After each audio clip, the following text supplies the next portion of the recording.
你好，欢迎收看《新闻面对面》，我是谢仲。来，一看就为你介绍今天要请到的特别来宾，左边第一位新北市议员卓冠廷，五哥好，大家好；资深媒体人康仁俊，大家好；时事评论黄云忠老师，大家晚安；右边为你邀请到台北市议员李博义，大家好；桃园市议员备少将俞北辰将军，大家好；资深媒体人尚厚之，大家好。好，那今天算是在金蛇年吧。那过完年假回来以后，第一天开工，当然也祝所有的观众朋友，大家在这金蛇年里面都能够一切顺心如意。不过今天有非常多的一些消息，尤其像大 S 离世的这一则新闻，我相信震惊了全台湾。那他其实有非常多的一些作品让大家非常的怀念。可是要提醒所有的观众朋友，就是因为最近的天气包括阴晴不定，然后天气变化又大，那流感又在流行，所以真的要非常注意身体健康。OK， 好，那除了这个以外，因为今天2月3号，在年前的时候，我们那时候就讲说2月1号开始一路往下走。那是不是宣示着国内进入另外一个？本来2月开始是立法院的会期，但看来立法院这个重点恐怕不是在会期的法案与否，恐怕是在于所谓的大罢免。绿营这个地方，包括柯总召已经直接讲，到了下一个会期9月，国民党41个蓝委全部让他下台。好，那国民党这个地方也已经直接放话，如果是这样子的话，他就讲说大家都不要装了，好吧？国民党直接以战止战，接下来真的会腥风血雨吗？那针对过年一回来开春，那几党的主席都分别发表了看法，让你先听一下。来，俗话说家和万事兴，衷心希望每一个家庭平安、团圆、幸福，国家也是一样。我期盼朝野和谐，社会团结，一起努力，让国家继续大步向前。从去年对谢国良谢市长的罢免，都是打着所谓民团的名义。其实民团大家都知道，就是民进党的侧翼，就是民进党的团体，不必用这样假造的方式。我们还是希望努力的希望朝野用智慧来化解冲突。如果赖清德总统不愿意悬崖勒马、一意孤行，台湾民众党会有相应的措施跟具体的作为。好，你看到了，包括3党主席，当然因为赖清德主席同时也是总统嘛，那也发表了春节相关一些的谈话。可是从那个味道闻起来，冠廷是看起来真的腥风血雨，难以避免。刚才你听到朱立伦直接喊话，大家都不要装了，也不要演了啦，那就是你们的侧翼。可是现在看起来，2月1号就已经开始有送件，18个国民党立委。第一阶段都已经过了吗？对，其实到今天早上10点为止，总共中选会收到19件，18+1，还有别忘了新竹市长高虹安，他的罢免案也送进去了。那其他的18件其实蛮符合大家预期的啦。新北当然之前有人在讲说叶元之嘛，所以讨论最多叶元之有被送进去啊。台北市之前不外乎王宏威李彦秀确实也送进去。那桃园啊，前一阵子因为有很多议员大串联，各地那个联署站，然后跟那个公民团体合作嘛。包含刘许廷、涂全吉、鲁明哲、万美玲、吕玉玲、邱若华都送进去，所以这一堆 logo 收购加台中啊，台中 F4，廖伟翔、黄建豪、罗廷伟这3个是 F4有上了3个嘛，外加送一个严宽恒也送进去，所以等于说这19案确实都要中选会了啦，看起来继续往前推进。那我觉得国民党尤其主席朱立伦态度是想说大家不要演的，其实没有，真的不是在演。我说到今天此时此刻为止，民进党中央我们的态度真的就是尊重公民团体。什么叫尊重公民团体？我在这里容我说一下。我记得在过年前5哥我们在这里聊的时候，我讲说我们现在支持者也分2部分，有一部分认为说那个蓝白的立委闹成这样，我要教训他们。应该要请全党之力压上去。那另外有部分认为说，其实还是尊重公民团体，那公民团体也在第一线。那我们等到后面他们假设说这里有我们需要的时候，看谁是首恶，谁觉得比较严重，我们再把它整个压上去。那目前的氛围是这样哈，就是说，我觉得现在我们虽然还是尊重公民团体，可是其实接下去的会怎么演变，我觉得大家心里都有谱了。首先第一个。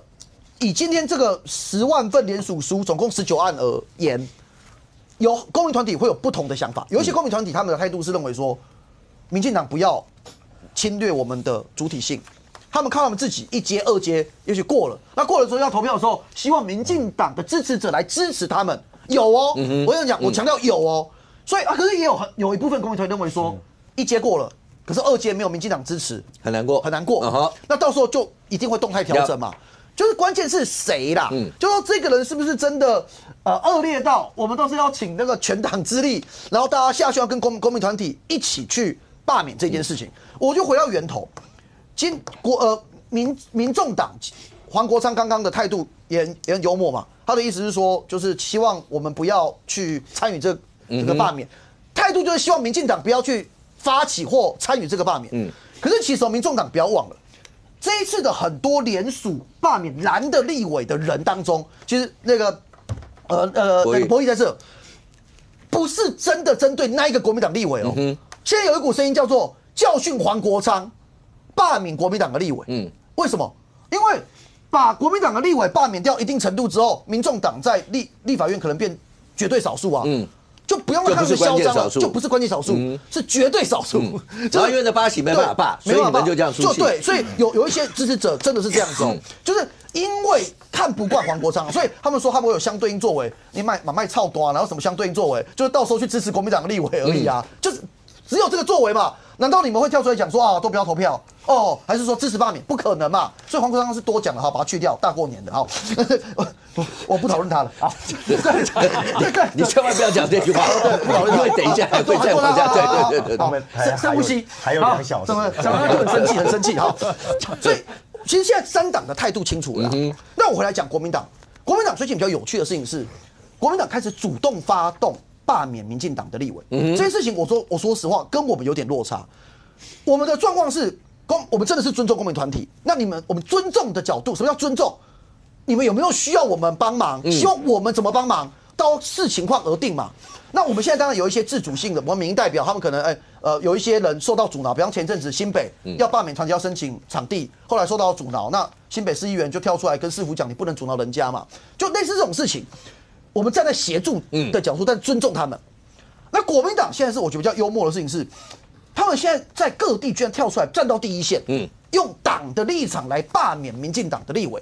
我举例像我的选区，土城、树林、三峡、莺歌，我的这里有2位立委，苏巧慧跟吴启明都是3届3连霸的立委，而且政绩都非常卓著。我们在地的议员跟他们都合作非常多在地建设，而且这2位立委说实话，如果以所谓的在全国上面就是重大政治议题要常常攻防，还是说是地方做很多建设比较少，在全国议题有角色？其实这2位立委都是在地方议题非常深耕，而且非常扎实的。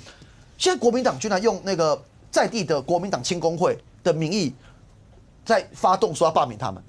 那这就陷入一个状况哦，1阶要过，其实大家都认为不会有问题了，就是那2阶呢？2阶能不过吗？那好，那国民党真的要弄到哇，全部就是整党下去，然后把这几个2阶啊，最后投票。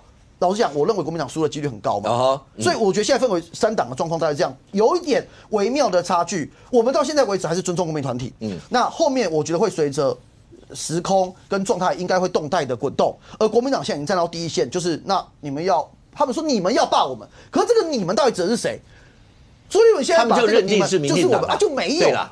朱立伦刚刚讲话已经很明显，对啊，确实就没有啊，所以现在国民党在很快速度把它就上到蓝绿对决，我不知道是不是对的啦。要不然你刚刚讲，如果到了譬如说1阶到了2阶，可能民党内部会有一些的讨论，或是定调要不要整个民党也扑上去，然后有 priority， 谁是首2，谁是什么的。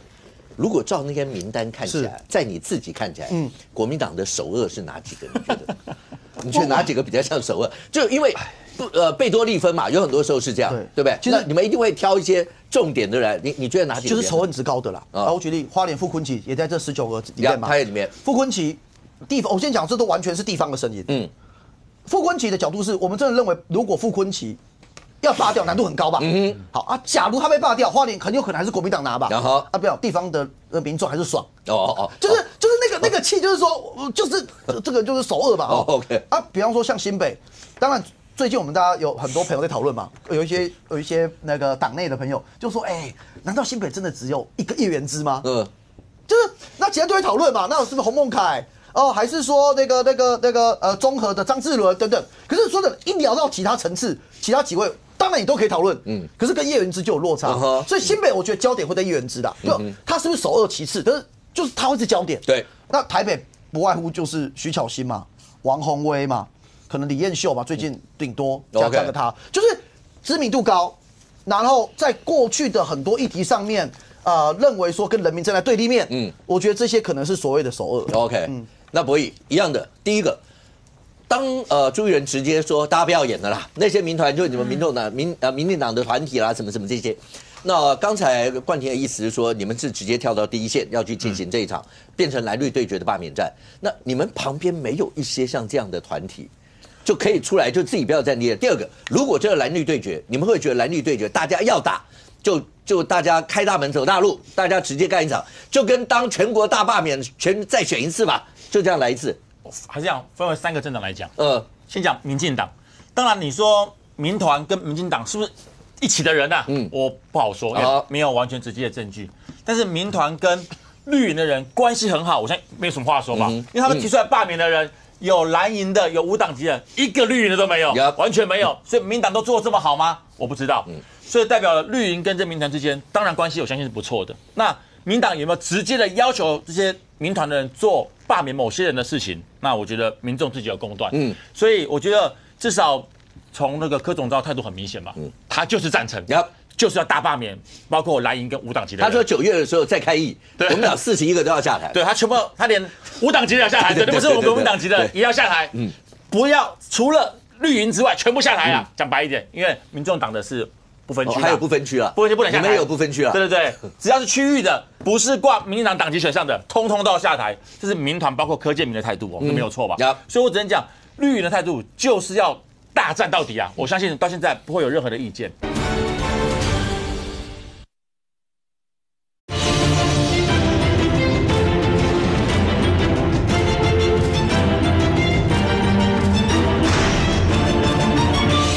这是民团包括柯建铭的态度哦，这没有错吧？所以我只能讲，绿营的态度就是要大战到底啊！我相信到现在不会有任何的意见。好，再讲国民党，我觉得第一个，我觉得冠廷讲没有错，就是说到底是要选择有旁边的团体来提出来，还是我政党直接跳下去？那现在很明确的，国民党的态度是我直接跳下来选了啦，不跟你啰嗦了。我要觉得哪些该罢免，哪些不适任的，我们的包括亲共的人直接出来了。好处是什么？好处是大家就不要再前面那一段戏啦，就直接政党对决。因为第一阶段跟各位报告应该都过啦，这3000票上下，我相信不用政党的实力都过得了啦。2阶段大概在3万票上下左右，那有些区域可能就需要有政党来支持了，因为毕竟耗的资源是非常多的。所以国民党态度等于是已经把它拉到2阶段以后来看这个所谓的罢免案了。但是好处是不要浪费前面那些时间，坏处是的确如果2阶段国民党站出来，2阶段都没有过的话，那国民党自己会伤哦，因为这个选区再怎么样，也许我选输了，但是我的立法委员选票也不止个2-3万票嘛，当然呢，好歹都有个6-7万票、7-8万票以上嘛。如果连2阶段的2万、3万票没有办法让它通过的话，那对蓝营的士气而言，我觉得反而是伤。这点是我们党部必须要注意的。当已经决定了，我们党部直接动手来处理这个所谓罢免案、反制的动作的时候，你就必须让自己的至少提出来的2阶段要过。要不然，这个对于我相信对支持者也不是好事。那结果是如何？我觉得就是热战啊，就这么讲，就是热战，一定热战，一定热战，这已经几乎是不用问了，因为1阶段一定过嘛，2阶段我觉得过的机会也相当高了，只要有政党支持啦，所以决定就是热战。而热战完之后，就是我讲的第3个政党，民众党，它会占一个非常重要的决定因素。刚刚冠廷讲说，很多民众是因为讨厌黄国昌，所以他想要罢免国民党的立委，来给这个黄国昌一个教训，或给国民党一个教训也罢。但就另外一个角度来讲，民众党的始终支持者就会站出来挺国民党的候选人去罢免民进党立法委员。所以黄国昌是一个2面刃，到底最后是绿营的占优势，还是蓝营的占优势？说实话，现在无法判定，因为每个选区的情况不一样。我举个例子，内湖区好了，高嘉瑜委员当时选上，请问一下，他的票里面有很大一部分是谁的票？是柯文哲民众党的票。这一回罢免的时候，请问一下，当时支持高嘉瑜委员的那群民众党的人，他会支持罢免李彦秀，还是反对罢免李彦秀呢？我相信一定是反对罢免李彦秀的，因为他是跟绿营已经对着干了。所以在这种情况之下，民众党在最后会成为取决于罢免是否成功非常重要的关键。如果国民党能够保住叶元之委员，我个人认为蓝绿现在气势会颠倒，因为现在罢免的气势感觉绿的比较强嘛，因为到处都是社摊啊，很多公民团体都来想要罢免在野党立法委员。但如果蓝营保住叶元之委员，我觉得蓝绿的气势会整个颠倒。可是要保住叶元之，那已经是要到第3阶段投票了。那个气势的过程，就蓝营为什么到目前为止，因为他们已经送了19份嘛，对不对？公民团体送了19份，然后一个是县市首长高虹安，另外就是立委，国民党到现在都还没有送。我想个问题啊，他们到底送什么东西啊？2月1号才正式开始联署，请问一下，他到底送什么东西？我一直很想问啊，就是前面已经准备好，他的表格从哪来的？可不可以告诉我啊？是中选会给他们自己创立的，这要先讲清楚一下，要不然他现在送进去了，不是合法的，送进去干什么？对不对？就算第一阶段3000票好了，你好歹是正式的表格进去吧。今天就讲19份送进去了，今天才开工嘞。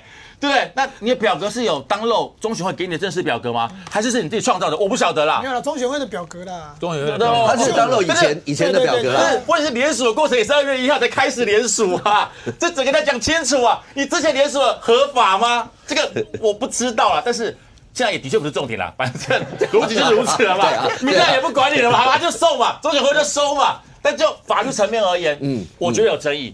但现在国民党态度是，说实话，讲法律也不要大家浪费时间了啦。反正接下来就是好好的来应对所谓的2阶段甚至是3阶段的罢免。而我目前所了解到的是，国民党的态度还是针对几席争议比较大的民党立委来做处置，不会造成什么全国大罢免。那当然，你说新北市多了几位立委，我相信地方上有地方上的考量，但必须要达到我们蓝营支持者的期待，那会是现在国民党必须很重要要做的一件事情。没有，我补充一点哈，其实刚才小武哥问博弈的，博弈没有回答啦，就是你们都说，因为朱立伦也讲了嘛，不要演了啦，这都是绿营的侧翼啦，蓝营的侧翼呢？对啊，蓝营的侧翼有没有？对，有没有？没有。江俊你出自国民党，蓝营没有侧翼，蓝营没有侧翼，蓝营没有侧翼，蓝营走大路开大门的，这是称赞还是我也不是确定？蓝营没有侧翼，这个我回答对，我也没听清楚。蓝营没有侧翼，是，蓝营开大门走大路都是有组织的，对不对？蓝营没有侧翼，为什么这么讲？我今年过年跟很多朋友聚餐。我也问这个朋友这个问题，因为蓝营的吗？大家知道我的朋友都蓝的嘛，对啊，我绿的比较少嘛，蓝的就吃饭就说，哎，他俞北辰，我跟你讲哦，这些都是绿营的侧翼出来联署的，那什么这是什么港湖啊，那全都是蓝的，全部都是绿的啦，都绿的侧翼。我说你确定吗？好，确定，就是绿的侧翼。我说，哎，那你们出来罢免为什么都是青年军啊？都是国民党青年军，你们蓝的不派几个侧翼出来？这他告诉我的。我们蓝营就是开大门走大路，我们没有侧翼。所有人对我友善，全部纳入组织规划，那不就完了吗？我是好是坏不好说。不是，我说那不就完了吗？我要告诉大家哦，如果纳入组织规划，像这青年团起来发动罢免，我告诉大家，连国民党内部的人都会有一点紧张。为什么？第一个紧张就是说，万一没成功，第二阶段没过，很丢脸哎，泱泱大党哎没过。第二个，跳出来主导这些罢免的人，2026要不要选议员？这重点呢，有可能。我出来选议员，你现在主导这些，会不会到了2026你还抢我的饭碗？对，我今天我是这个选区的议员，你蓝营的组织的里面的青年军出来主导罢免，整个声量起来了，访问上节目什么都红了。等到2026过来跟我抢议员，那怎么办啊？我告诉你，国民党最强的就是这一点，它的内部的这个所谓的初选是最强的。如果让这人长大，那我不挑战到我的议员的这个所谓的稳定性啊？所以国民党担心在这里，所以我才说，第一阶段如果用国民党的组织里面的人出来选，有这2个缺点啊，就是第一个阶段万一没过怎么办？第二个阶段过了，让这人长大了，这些议员会怕嘛？将军，请问一下，刚才博弈也有讲到，因为是从冠廷一开始讲。网络上的词啦，是用什么教训黄国昌、罢免蓝委什么这些词。博弈讲说那是好是坏还不知道，因为最起码白营看起来现在对于绿营的仇恨值比蓝营还要来得高的感觉，很感冒了。对，所以如果您自己评估的话，包括这一块，包括对黄国昌的这些，还有白营之间的动向，在这里面到底会扮演多重要的一个角色？会，就是为什么现在民众党黄国昌这8席可以在立法院这么大声，这么样的呼风唤雨？因为他靠在蓝的这边，而且蓝的如果没有黄国昌这8席，肯定笃定的支持他，蓝的占不到便宜，所以黄国昌才会这么样的这么大尾。那如果国民党没有占所谓的，加上民众党就变绝对多数，民众党的声音就小了嘛。所以如果要让黄国昌闭嘴，就是要罢掉几个蓝委。这我听到我听到这个口号，可是另外一个口号更响，这比这个教训黄国昌还要响，就是这是在剿匪哦。这是在剿匪，我们不是在罢免，这个更响。所以有一个这个支持者，请我在节目上一定要问国民党的这个民意代表，就是说，如果你们想不被罢免，请宣誓反共。对，那博弈一定反共了嘛，反共嘛，对不对？他说，我就说我会问啊，我问到国民党的支持者，国民党的这个从政人员，他一定说反共。可是说，那你可不可以叫这些支持者，在这个国民党从政人员用力的骂一下习近平荒谬、无良、专政、霸道？我说这会不会他敢骂？我说博弈就会考虑过，博弈那天跟我讲，我不知道，我觉得习近平真的非常过分了，对，侵扰我们台海，我们不能够接受，对不对？可恶，对，要好好坐下来谈，不要动用武力，不要用经济压迫我们，这不道德的行为。套句郝柏村郝总长的话，跟共产党没什么好谈的，他从来没有把我们当成个国来看，跟土匪有什么好谈的？习近平就是土匪头，你敢不敢讲一下？土匪头，我们是文人人士，我觉得这种专制的做法，我们是不能够接受的。意思一样嘛，已经算不错了，意思一样。对，博弈已经算不错了。我告诉你，我问的绝大多数国民党从政同仁会怎么回答我？怎么回？我为什么要跟你讲？我反共啊，可是为什么你讲什么我就要讲什么？对他们就会这样讲。我说那习近平你认同吗？不管认不认同，你讲什么我不要跟你讲，反正我反共。这其实国民党要走出这个阴霾，必须要做一件事。反对所有共产制度，反对暴政，反对消灭中华民国。你不要再说以反台独跟反共，你要选择哪一项？反台独跟反共是一体两面的。我告诉你，你反共就反台独。什么叫台独？我再强调一遍，我们那个年代受的教育，反台独是什么？要消灭中华民国政权的那群人叫台独。现在的台独不叫华独，你知道吗？要坚持中华民国是独立自主，与中华人民共和国互不隶属。而习近平要消灭这个台独，你要消灭吗？对，所以绝大多数的国民党的朋友跟我谈完之后，那一餐饭就是别吵了，喝酒，对，一醉解千愁，别谈政治。可我告诉你，反共就是反台独。如果你连反共都不敢反了，坚持中华民国，你敢坚持吗？你就变成他的同路人。因为刚刚博弈的回法让我更清晰知道这次罢免的状况。容我提醒一下国民党就是说罢免最后推展下去。谁赢谁输，谁不选谁赢谁输一回事。可是我觉得国民党现在态度，我真的温馨提醒，很有可能会永远的失去这些年轻人的支持。为什么我会这样讲你看到刚才博弈跟现在国民党的整体的态度，就是说国民党整个压上，因为你们认为最后就蓝绿对决，所以现在党就到前面。但你有忽略一件很重要的事情是，其实公民团体跟非蓝非绿的真的人民的力量是有这一群人的。我说的从一开始的青鸟。这里面其实很多人真的也不是一开始传统支持民进党的人，你就要有一些想看。第二个，这一次在发动国民党的立委的罢免的很多公民团体的其中很多人骂我们也是不遗余力。我必须讲这个事情你要搞清楚。现在国民党的战略把它设定说这一些人等于我们的侧翼，这是不对的。我说真的，以我们民进党的速度跟角度，在罢免这个案子来讲，我们是被他们推着走的。他们走的速度比我们还快。他们走的速度会影响我们的决策，他们想要罢免的决心也让我们的高层会去重新思考我们该怎么做。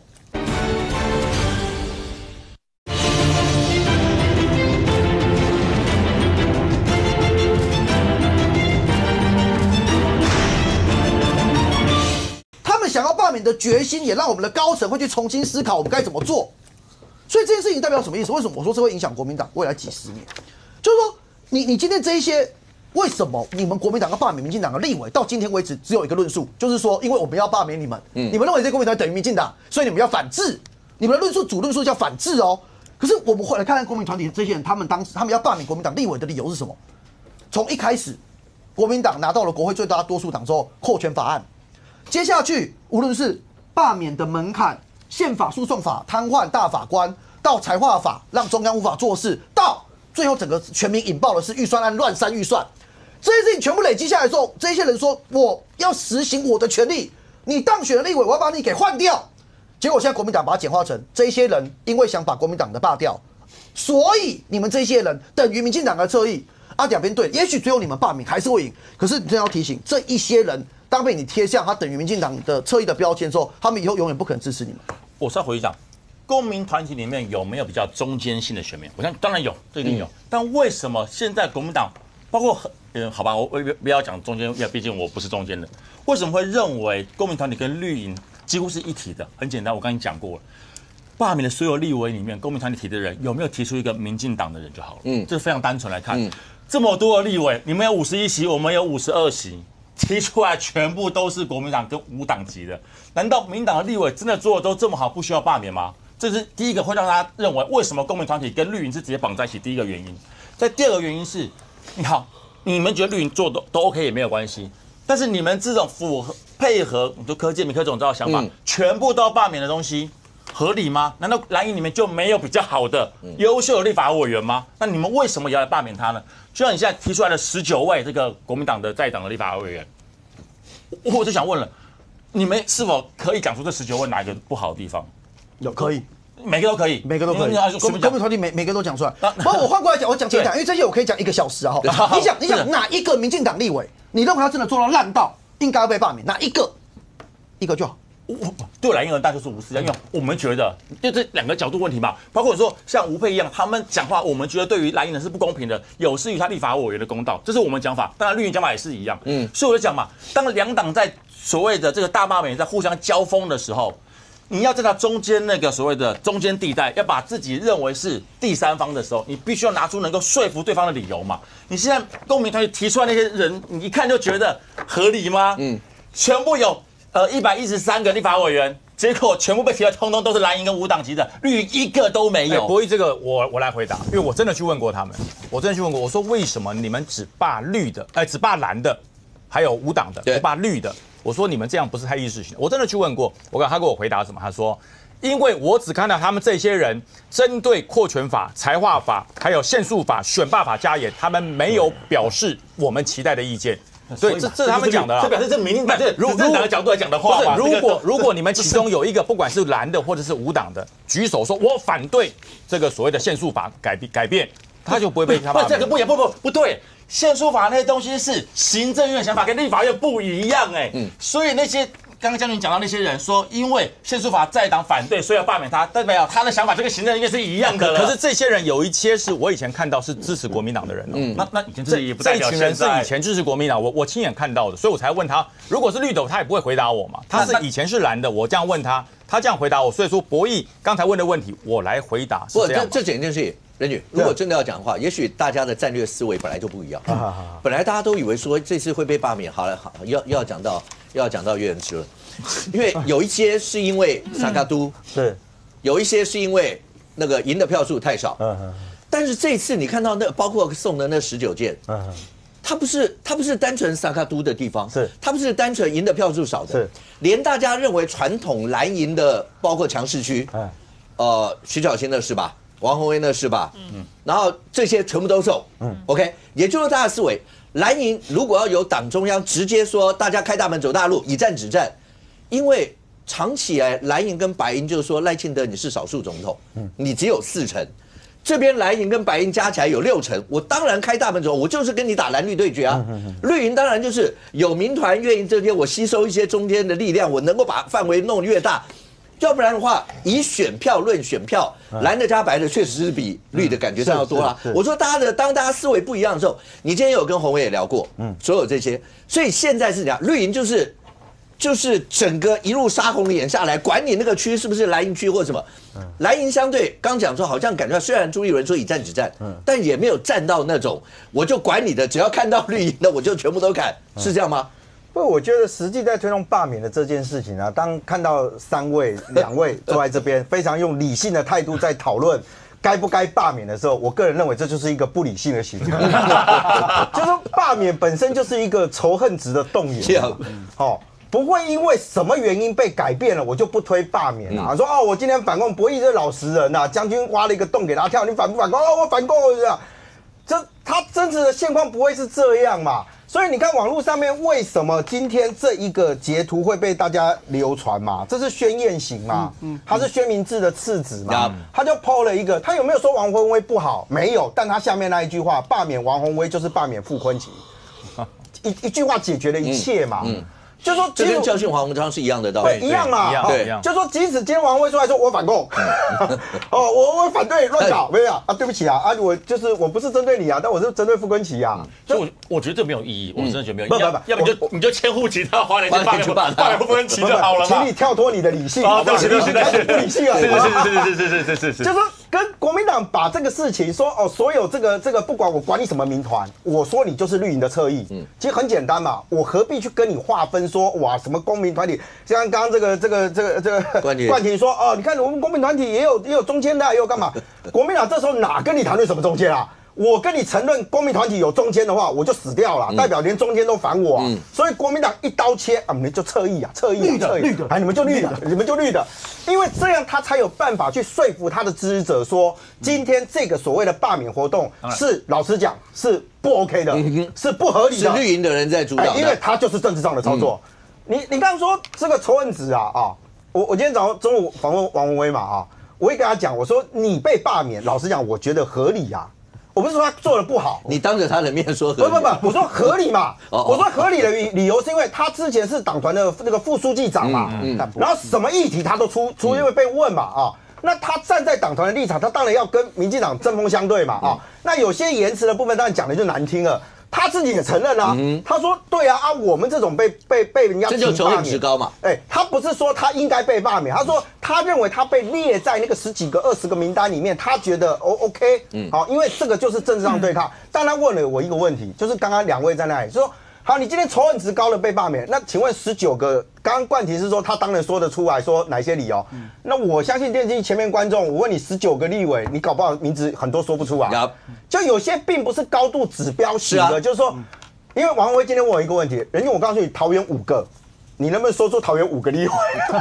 桃园6个，6个全拿。你看，连6个都讲成5个，都讲错，我都搞不清楚，你知道，我还跟大家道歉，对不起，是我的错。而且大家已经是专业的政治上，大家在讨论这些了。因为有一些他真的不是站在这个风口浪尖上面的那一种，就是什么东西议题就这样，但他也列在被罢免的名单里面嘛啊。那我当然认为这是就是这些公民团体为什么抢着今天？因为你的那个选罢法的复议案接下来要处理嘛，是，那他是不是想要卡一个，就是说，反正我新的这个案子也还没有公布，那我就先用适用旧的这个选罢法。对，那这里面当然有政治性的考量。我认为对于国民党来讲，当然他必须要承担的是刚刚博弈所讲的那一块哦。因为当选跟罢免基本上2个的层次完全不同，当然不一样。当选票数有3万票，不代表反罢你能催出3万票支持你啊。因为对很多他的支持者来讲，你知道当时谢国良花了多大的力气是干嘛？你知道，去说服他的支持者，不好意思，反罢免不是你不投票就算了，就是你要说服他是要出来啊，出来要不同意票，要投不同意，你知道那难度有多高啊？国民党当年玩过这一个。所以他现在为什么就是说现在你看说国民党现在起来推几个说我要下来弄，国民党还是相对低调，因为他遇到一个尴尬的情况，在地的立委没办法出来呼吁说，我们出来喊你今天罢免我要去罢免那个选区里面的民进党立委，对，因为等于是立委自己参战了，没有人会这样干，没有人会像叶元之说要罢来罢，我们连议员一起罢。他是把战线拉大嘛，可是对于国民党现在几个指标性的人来讲，他没办法站在这个最前端，所以我觉得现在对于民进党来讲原先柯建铭当时喊出来讲说大罢免时代要来的时候，民进党党中央确实看起来是有在踩刹车但现在在这个时间点里面看起来，老实说啦。他现在讲说我是不是？我记得好像是林俊宪还是谁说的吧？林俊宪委员就等2阶嘛。他说2阶段只要过，民进党没有不参与的理由，一定要下去，完全合理，完全合理。但在这个阶段里面，党不要碰。但我认为国民党有另外一个状况是民众党，民众党真正会跟国民党完全站在同一阵线吗？不会吗？我举个例子选罢法的修正案在这一次是不是复议案要进去现在看起来国民党跟民众党的态度基本上应该复议就是cancel掉，挡掉。可是另外有一个选罢法的修正案是门槛要+1的这件事情，民众党团是反对的就这件事情为什么在上个会期国民党没有办法继续推的原因，是因为民众党是反对说我要再+1。OK， 所以如果今天大罢免进来做的时候，我们就回到最根本的状态。请问国民党如果被罢或民进党被罢，对民众党的态度来讲，他现在要去支持其他2个政党中的一个吗？我有我自己政党的发展，我250我去支持你干嘛？我去挺你国民党干嘛？所以我觉得对于民众党后面他的整个走向，对国民党来说，他现在其实反而要回来观察。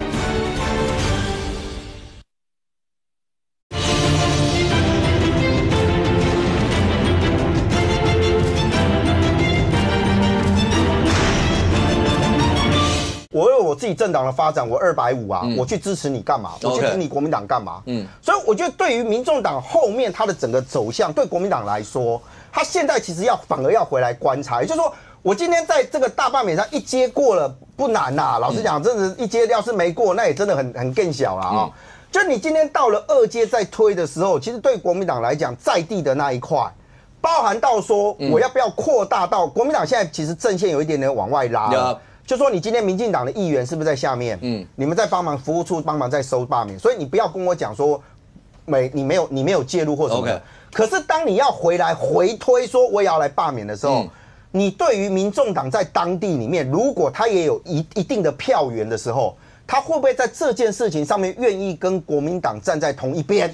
我觉得对国民党来讲，他自己心知肚明啊。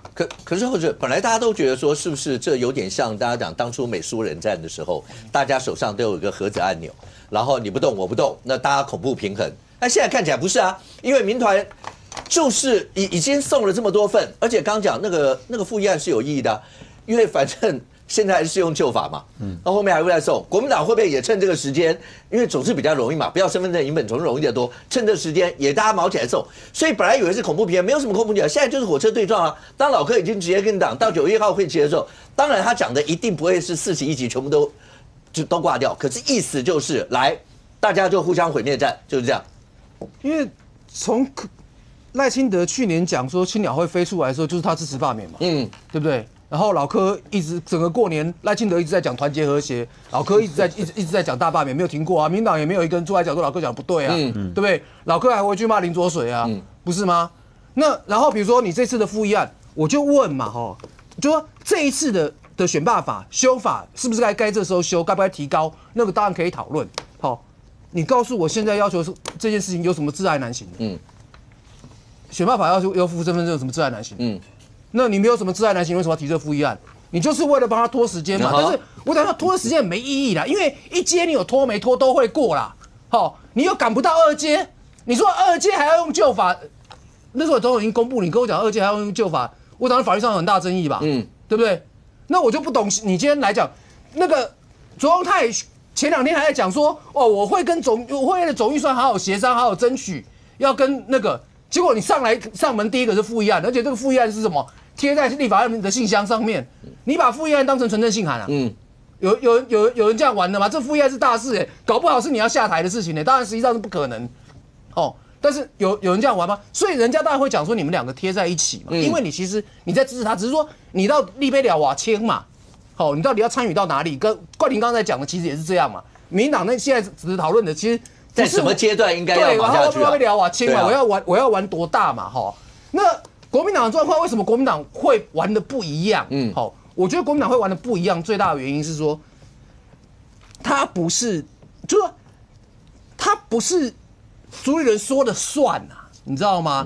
他现在状况是地方诸侯，那谁说了算？地方诸侯在这个地方会占有很大的权力嘛，很大的影响力嘛。比如说，你说台中可不可以互罢？卢秀燕如果说点头一定可以嘛，那卢秀燕就不要嘛，我不要去做成那个，因为我想要更多票，我不要去做成那个极端的状况嘛。张善政也是一样嘛，但是你说到后面逼了他一定会出来。比如说你说这次蒋万安讲说，大过年的大家在罢免不好，他其实不是只在跟民进党讲而已啊，他也在跟国民党那些人讲说，意思就双吴的东西我不会参与啦。现在国民党希望互罢的是谁？是朱立伦嘛？他只要今年有罢免。党主席大概就一路过去，而且我之前讲过嘛，就是说他现在是弱势嘛，对不对？然后党团他也管不动，可是你们当罢免开始做的时候，你们这些立委要被罢免之后，你就要往党中央靠嘛。你现在原本都是被傅昆萁牵着走，你将来就要往党中央靠嘛。所以说朱立伦当然是希望。你现在讲的朱立伦，感觉上就是我们在讲说，有很多独裁的国家，如果内部发生一些什么状况的时候，那最好的一个方式就是对外开战。当开战以后，我的民调就会上升，我的实质影响力一定会加大。你觉得朱立伦现在就是巴不得大家开战，然后我反过来讲嘛，民进党不是吗？老柯为什么喊成这个样子？41席罢免有可能吗？对不对？我喊成这样之后，你们民进党谁敢动我？对不对？我也不用整天跟我讲什么立法院打输啦，表决书都没共加了。我光讲这个我就讲到9月去了，对不对？老柯就稳稳的啊。但是我必须要讲说，民进党在这个地方要考虑的是说什么？就是说，第一个说你不聊了是绝对没鬼，问题是你看赖清德这个样子就是没聊了，他就是不可能站到台中那个台上去跟卢秀燕对干，说你们这6个就该被罢免。而且讲实话，罢免的逻辑哈，你们刚讲冠霖讲说19个都可以讲出来。你今天告诉我叶元之为什么该被罢免，就是因为他票少而已嘛，对不对？只有这样子而已啊，对不对？这是我们罢免的精神吗？不是嘛，对不对？你讲说那边是仇恨值高。叶元之仇恨值很低呀，拜托，对不对？你前一阵子有急速上升啊，本来不高，因为他的票太低了，所以急速上升，罢免度值高，那不一样。对啊，就是说你那个罢免，但我必须要讲说，你民党没有无聊的，你就是北鬼。好，我讲最简单的结果啦。好，我讲最简单的，因为你要到6席嘛。好，你要进赢6席，进赢6席嘛。对，国民党会不会罢免成不知道。我假设民党可以真的到3届20个好了。你真的会过六个吗？我讲最简单的，你今天把罗志祥罢免掉，李博毅谢谢你啦。又是我，是不是？我没有，我尊重现在前辈啊。你罢免掉罗志祥有意义吗？没有嘛，李博毅谢谢你啊，对不对？同样的洪威跟徐小新那边不要排队，要不要一大堆啊？詹委员，徐小新如果不是老费做太久，徐小新干嘛跟他搞那么难看？对，你罢免掉那个不改变结构，你能改变结构有几个？那如果说今年闹了一整年，最后是没有改变结果。那对这个国家来讲有什么意义啊？说民进党会决定说，你如果确定说我要改变结果，赖清德就是一定要跳上第一线。就是要照老柯的讲法，我41个通通来，就最起码要进赢6个啦。对啊，我就是41个通通来。你觉得赖清德如果不聊下去，不可能做到这个？不可能啊！基隆就是最好的例子。那重点是他就算聊下去以后，真的做得到这样子吗？如果万一聊下去还没有做到这个样，那不是跟刚才一样也是大伤？所以赖清德就是因为这样，所以不可能会聊落嘛。甚至我就问呐，比如说在台中那个台子上面，我们讲台中最后罢免台子上面，连蔡其昌会不会上台我都怀疑啊。蔡其昌到现在这个事情他也不碰啊。好，我回应一下，对不对？你是台中嘛？我稍微回应一下，不止这个，就是说我举台中为例了。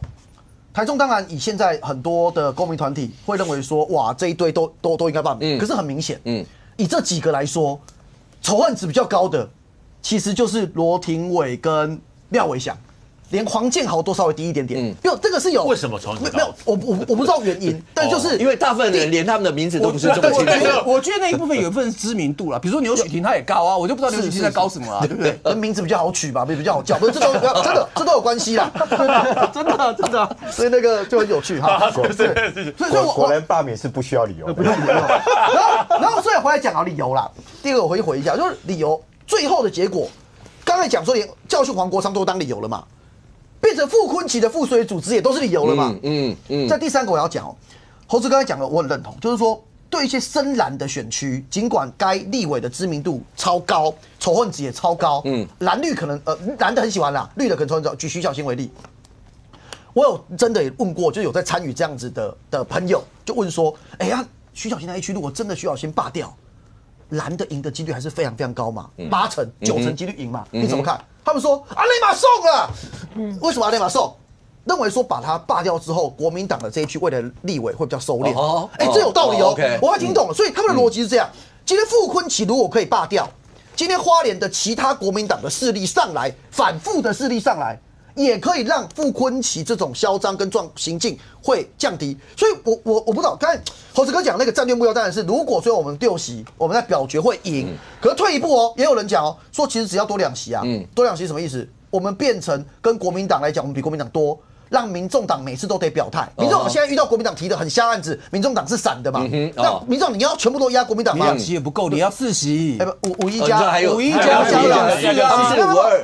5减2啊，52减2啊，所以我们51加2是53啊，他们54减2 52啊，所以53。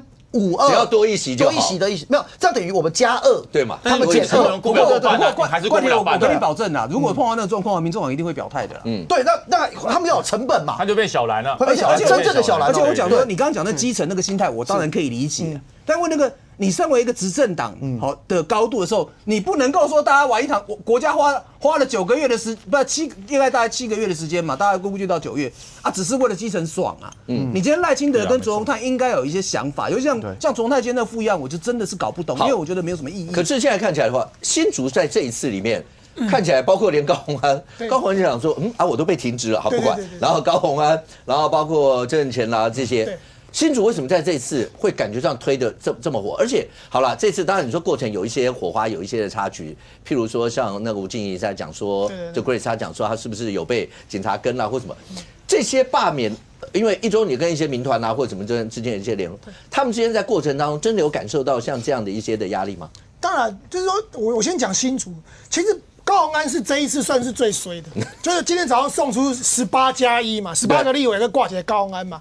那高虹安的罢免其实是最早开始的，对立委的罢免在后面哦。高虹安的罢免在去年早就已经在推，因为高虹安上任天怒人怨，搞棒球场、驻回建筑，其实早就有人在推。可是去年7月，因为高虹安被停职嘛，所以那个罢免的那个浪潮就整个停下来。因为大家想说，反正他被停了嘛，他也消失了，就算了。所以他那个联署在第一阶段提案的，因为我都有在 follow 他那个提案，大概1、2千份一直冲不上去。大概你提案第一阶段1%的话，大概要3、4千份，他连1、2千份都冲不上去。那他们都有不定期摆摊。可是人数都一直加不了，因为大家觉得反正他被停职了嘛。可是就是这个大罢免的浪潮就开始回来以后，又加上柯建铭他又是等于是大罢免的，等于是总指挥啦，这样讲。所以新竹的这些各地方的这些民代议员，他们有帮忙收件，所以过年的时候他数量冲很快。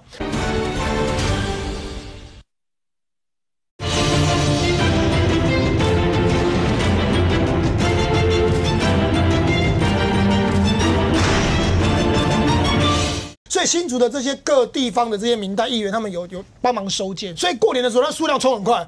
他不止冲了郑正乾，我讲了念郑正乾，你们在座是有谁会认识啦？但新竹市立委，你们就是你们好，但是一般观众，我讲到郑正乾，郑正乾做蛮久的，他只做2届立委，好，这些都是议员，所以他其实不是一个仇恨值高，也没有相对没有那么惹厌的。可是你看他这一次也冲进去了，而且你知道现在新竹的状况是，不止第一阶段都过了。根据柯总召的说法是，2个高虹安跟郑正乾2个那个已经达到7万份，7万份除以2，一个人3万5，就是说他连第2阶段都准备好了，穿边边的啦。就第1阶段提案完以后，他们第2阶段的联署他们都可以 OK 了。所以为什么？就是因为整个氛围嘛，现在就变成是一个浪潮，这个是很流行的一件事情。大家过年的时候。大概有些跟亲戚朋友聊天，对不对？大家都会互相，我这次回去啊，亲戚又拿那个联署书啊，印一叠，他说没有签的，大家签一下，签完以后就收件，然后送过去，就变成是一个时尚。然后回到台北以后，大家吃饭也在聊这个事情，就是说谁签了几份，然后好像没有签都觉得落亏，就说我好像没签到。当他这个。对于这些国会过去那1年的那种乱象，已经有一种真的是深根蒂固的，就好像无能。因为蓝加白就是稳定多数，它不是多数，它是很稳定的多数。难不成你找 University 让他玩4年吗？所以你说没有不要多，那没有包不要弄，那唯一你现在能做的就只剩下这罢免这个工具嘛。所以现在，而且我觉得国民党很好笑，国民党去年12月20号修的罢免法加严身份证这个，是他们自己扣住的嘞。今天你说什么卓奎他昨天提复议是要什么要 delay 拖时间？如果去年12月20号就通过的法案，去年12月27号你们徐欣莹内政委员会的召委，他不要发文给韩国院长，叫他不要把那个案子送出去的话，你卓奎就算要用什么复议拖延，他也拖不住，他一定是他也找过了。对，所以2月1号应该是要适用去年修的那个新法，也就是他们这些都要作废呢，他们要重新拿身份证重新连呢，就你国民党自己把那个案子扣在里面。所以现在变成是今天已经过了2月1号，所以现在要适用的是旧法。所以这些罢团其实，国民党的召委徐欣莹跟国民党这些人，你们在帮这些罢团。这些罢团其实要感谢你们的，没有你们扣这个法案的话，今天大家其实是，所以你知道，尤其之前我们在讲到去年年末的时候，大家那时候其实有人在提罢免案，对不对？可大家很担心说，这个新法过了以后，其实要附身份证，等于我之前写就作废，我等于要点来去盖，所以大家其实那时候在烦恼这件事。结果你国民党把法案扣在里面以后，就把过了2月1号以后，这些没有身份证联署的，全部都适用旧法，全部都中央已经讲了，他只要送进去以后，提案联署后，全部都是适用旧法。反而是，如果要罢免国民党，如果要罢免民进党那几个啊，他们可能要适用新法，他们自己要附身份证。我觉得这个逻辑很奇怪。所以国民党你起码写在到这里写在帮啥？然后律己者言呐，好不好？而且国民党帮到什么程度？连徐巧芯，你们是巴不得徐巧芯赶快离开你们，是不是啊？徐巧芯那个案子也是非常的诡谲。像我们以前参加社会运动已经 N 次，要大家东西塞。你在场的时候，当然警察会跟你，因为你当然避免冲突，或者避免你有些你像你们这种指挥者，或是会过度的冲，所以他一定会控制你。但是你基本上你只要离开那个会场以后，基本上就不会理你了嘛，没有什么好跟你的嘛。就吴静怡 Grace 这个案子很妙，他只不过是帮忙去发那个联署书，帮忙宣讲，那个其实也就是。按照 Grace 自己的说法，他说他也不是很认真，他只是人家找他去，他就去帮忙一下，就只不过是帮忙一下，他也不是什么发起的，他也不是什么首要目标。叫你警察也是派2个警察骑都派一路跟着他，而且他从慈惠堂一路开车出来以后，跟到5分埔，然后2台都派一路跟哦，然后连 Grace 他都已经到那个5分埔派出所去跟他讲说，有人跟我，派出所2个警察出来。他说：“怎么可能有人跟你？”然后警察出来哦，看到另外那2个就跟他那2个，然后大概交涉以后，那2个就说奉上级指示，派出所的员警就估回去了，就结束了呢。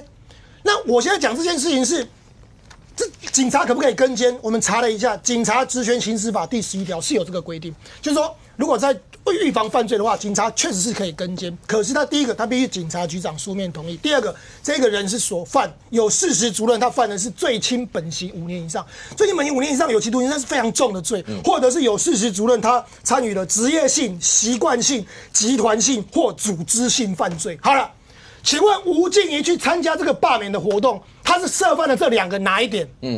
那如果都没有的话，你去那边一路跟他跟了38分钟，那当然现在他们的说法是说，信义分局长出来担的啦。然后蒋万安的说法是说，他就是支持警方依法依规在应有的范围内执法，这显然这个不应有咯。那我就不要跟我数细三，我在推测啦。这里有2件事，当然第一个当然就是要寒蝉效应嘛，他跟是故意跟哦，他不是那种真的跟，他是你的他让你知道我在跟，对我要让你知道我在跟你。那第一个当然是让你恐惧嘛 ，Grace 当第一支嘛，那后面的像比较将来如果我也去的话，他也跟我嘛，就让你知道说你们只要敢去帮罢免团体站台的，我就一路跟着你，跟到你家去。这第一个，第二个我要回来想，不一定了，我一定是要冲徐小新的。For what？For what？Because 你知道过去那个选区都是费鸿泰，那费鸿泰其实做人就比较温和，这太黑暗了。因为下这个政治的判断非常的粗糙，而且非常的诡异，没错，不合理，这叫阴谋论。就算我要跟监你，我也是，其实警方都有你说的资料，你住哪里？像 Grace 他已经迁到南松山，他户籍都在那边，警方都有他的资料，我要跟你还不简单？而且那个警察是便服，对，我有必要但是骑警车。他骑警车，我觉得那个警察很妙。我来分析他是怎么样，他可能是临时跟，就是说一看到 Grace 来，所以他不穿警，他虽然是便服，他是随务维安，但是他去借那个制服说，这好借我能带。他那个摩托车是制服在骑，他跟制服说9钱，我要去跟 Grace， 我得啊，为什么要下这么强烈的指示？显然上面有人跟他讲说，一路跟着他，那为什么那个人要一路跟着他呢？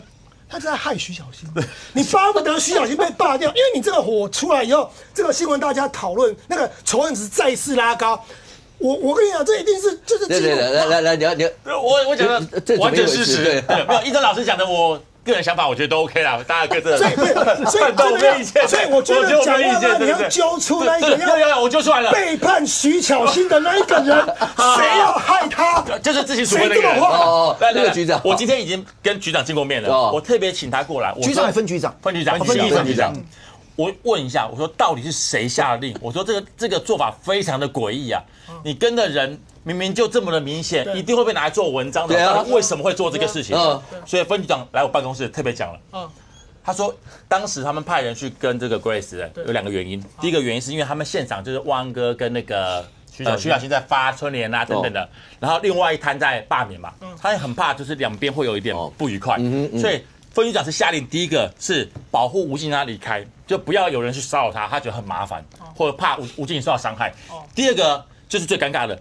他要求他要保护到确定吴静怡离开了现场才安全，结果那个员警就一路跟得很远。所以分局长说，他说，所以为什么分局长说他为什么要自行处分？他觉得他没有把话讲清楚，就搞那个员警一直不停的跟着他，跟到让吴静怡会觉得害怕。那我就说你们为什么要做这个判断？我说你这判断摆明就是挖洞给蒋师傅跳嘛，这个难看的事情嘛。他说他当时没有想到这么多，所以他才会说到现在他自行处分，他这个事情他没有讲得清楚，所以才会让这远景跟了这么久。而且我分局长想要徐小新下台嘛，他可能过去跟费鸿泰相处比较愉快，他觉得来这个新的他不喜欢。这个他内心想法我就不予置评，我不晓得。但有一点我也跟分局长讲了，我说如果你们的想法是要保护 Grace 的话，那你一开始就跟他讲明白，我是保护你离开，直接在旁边就不会有这个争议。所以他来说没有错，他们当时的确这个细节没有想好，他们只是希望这整个活动不要有擦枪走火的意外，因为他也怕对方人受到伤害。因为毕竟市长在那边，他没有做相对应的维安，但是最后会搞到这种警察跟他30几分钟，还让 Grace 吓到，觉得是不是被跟监？他觉得他有这个责任，所以最后才会说他自行处分。那接下来我觉得就是依法办理啊，而且不要再发生这种事情，因为原则上保护现场的安全 OK。但是已经超过了要保护的那个区域的时候，我觉得让民众感到心生恐惧，我觉得警方当然要负相对应的责任。我补充一点哈，其实易中老师讲的不无理由哦。我跟大家讲，我有派过勤务，就像这种跟踪啊或者保护的勤务哈，有2个做法。第一个我要让我的对象知道我在保护你，你就不会觉得我在跟你了嘛。那显然他没有，他不是，所以他骑警车，对，显然他不想让 Grace 知道。可是如果不要想 Grace 知道，那默默保护的话，那第2个问题就来了。这2个远景应该是要有非常高超的跟踪技术，我相信他们绝对有，他们绝对有。他这是 Grace 紧急刹车，他车差点撞到他，所以才被 Grace 发现的，你知道吗？然后另外一个就是态度，如果今天 Grace 下次说你为什么跟我，那如果我不想让你知道我在跟你，我是默默保护你，就说没有，因为我是你的粉丝，我想让你给我签名，这个也熬得过去嘛。可是他怎么回答呢？你知道吗？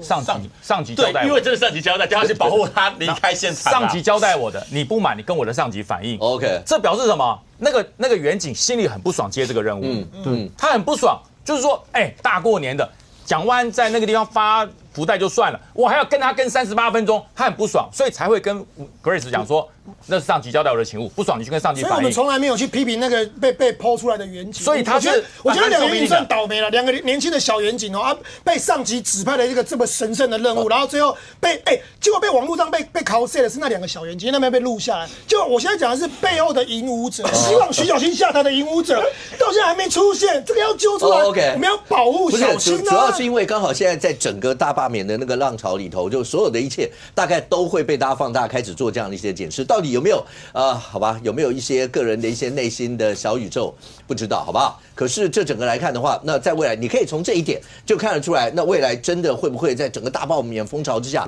还会有很多一些其他的事儿。刚讲到白营在蓝营跟绿营如果直接对垒的时候，那这些白营的票，不管是在立法院或是支持者，那到底会扮演什么样一些的角色？那这个时候大家一定会回头再去看白营最近的一些的事，譬如说从年前开始一直到现在，任俊是壮世代，原来在快过年那段期间，原来吴尊成把他给说他要抛弃所有权了，他为什么不干脆大辣跟他有发声明，但是就挑刚好过年，好像是1月28，我看到新闻。那是1月28的新闻，为什么在这时候要把它给抛掉？是真的舆论大家讨论他就跟你讲，他当初是为了避免污名化啊，怕被酒店啦或什么拿去用，不是吗？不，但是他的那个声明基本上他还是强调着做公益使用的话，那是第一份，24号是，但28号他说，那既然壮世代已经变成一个通用的名称，他就决定放弃所有权。因为被骂嘛，所以我为什么讲是要先从他第一份声明开始讲起？对，第一份的时候没有，因为他的第一份跟第2份基本上你会发现最大的落差是“壮世代”这3个字是不是吴春成他个人所持有嘛？我讲啊，就是说吴尊成其实在壮世代这，我不否认说他为了想要推动一个族群里面，可能在工作，可能在生活，可能在很多地方，希望大家更为重视。大家所做的名词是重新把这个大家习惯性的名词做一个新的定义。比如说我们以前叫银发族，吴尊成说不行，你不能叫银发族，你要叫做壮世代。以前我们叫做中高龄啊，不行，不好意思，你不能叫中高龄，你要叫做壮世代。那现在问题来了，从以前到现在，从来没有人去把说银发族这3个字是我康仁俊独有。今天也没有人说中高龄这3个字是这几个字是卓冠廷所有，所以我们今天2个人都可以说我明天去登记银发族，卓冠廷比较年轻，他去登记中高龄，然后呢你去登记青少年，所以我们3个人把所有这名词全部框起来，然后我们发一个声明说，如果以后要用到这3个字的，你做公益使用我不管你。但你做其他使用的时候，我有权干涉。结束了。就你的第一份声明其实是提油救火啦，哈，也就是说，大家知道说吴春成，我帮他讲2句好了啦啊。他的说法是说，他还没有当立委之前，他就努力的希望推动壮世代这3个字，然后想办法要去做了很多。那个时候他还没当立委，所以对吴春成方面，他的说法是：我们怎么知道我会有一天变成立委？所以你们不要去连结说把我的这个什么壮世代，就是因为我有一个当了立委这样。可是对外界的连结不会是这样，因为外界的角度一定是你以前推动是一件事情。但当你当了立委之后，你发现你有一个立委的权利，你可以拿来搞更多事情的时候，最坏的就是那一个，你今天把政府的预算去进行阻挡，而所有的东西只是因为说，不好意思你没有针对所谓的壮世代来出来，这是他第一个最大的败笔。也就是如果你今天要推动，那为什么我不能推动银发族？为什么不能推动中高龄？为什么不能推动这些？而一定要有你壮世代这3个名称，这是他第一大败笔。第二大败笔是什么？后来被发现到说，吴春成在他还没有担任立委之前，我帮你讲了你还没有担任立委之前，你把壮世代这3个字拿去做商标注册，而且你不只注册这3个字，你把各个不同字体的壮世代都拿去做商标注册。请问商标注册算不算商业行为？它算嘛？它算嘛？所以这时候你再回来跟大家解释说没有啊，我这个是以前的时候，很多人其实就会回来问，那你今天告诉我去做商标注册完了之后，那请问所有人只要用到这3个字，是不是就代表在法律上面、商业里面，他对你是产生侵权？而所有的主导权在于是，我可以自己认定今天卓冠廷使用壮世代，我认为你是公益，所以我没关系。康仁俊，你平常喜欢骂我啊，你说你做公益，我也不相信，所以我是商标所有权人，我有权可以对你进行我的维权的行动啊，这是他后来的这个败笔嘛。好，再回来另外一个，包含到说他有没有他的家里的人因为吴春成自己的说法是说，他接任立委完了之后说他很早就辞去了这个什么协会的什么理事长还是什么的但如果你按照协会的声明，你会发现到我们一切都以声明为主嘛。那他真正辞去的时间点，绝对不会是在他担任立委的时候他就辞去了，应该是他在正式发布声明的那个时间点才辞去。好，那问题来了，你们前面有没有接过其他的标案？你今天其他的公司、其他这些东西，是不是有你的家人在这里面担任董事的身份？而这些公司有没有去接过其他政府的标案？那符不符合应该利益回避的原则？